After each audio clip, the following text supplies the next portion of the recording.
राणा जगजितसिंह पाटलांनी सुप्रिया सुळे यांना पत्र लिहिलंय। माझ्यावर केलेले आरोप चुकीचे आहेत। आमदार राणा जगजितसिंह राणांचा आरोप हा अशा पद्धतीचं पत्र लिहिण्यात आलेलं आहे। तुळजापूर ड्रग्ज प्रकरणातील आरोपीला भाजपमध्ये प्रवेश देण्यात आलाय।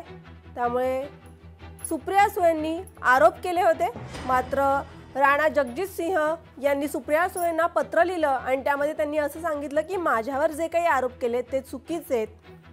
तुळजापूर ड्रग्ज प्रकरणातल्या आरोपीला भाजपमध्ये प्रवेश देण्यात आला असा सुप्रिया सुळेंनी आरोप केला होता।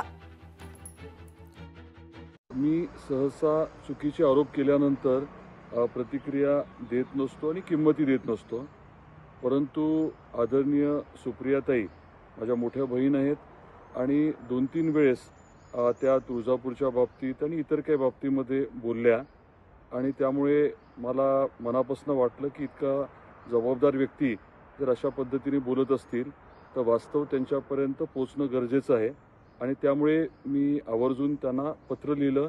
त्याच्यामध्ये सगळे मुद्दे मी टाकलेले आहेत, काही पुरावेही दिलेले आहेत आणि माझी प्रामाणिक इच्छा आहे की त्यांचा जो काही गैरसमज झाला आहे, जी काही चुकीची माहिती त्यांना देण्यात आलेली आहे ती दूर व्हावी आणि त्यांच्याबरोबर स्वाभाविकपणे चर्चा करायला आणि पुरावे त्यांना दाखवायला मी बिलकुल तयार आहे। लोकशाही मराठी ऐका, पहा, जागरूक रहा।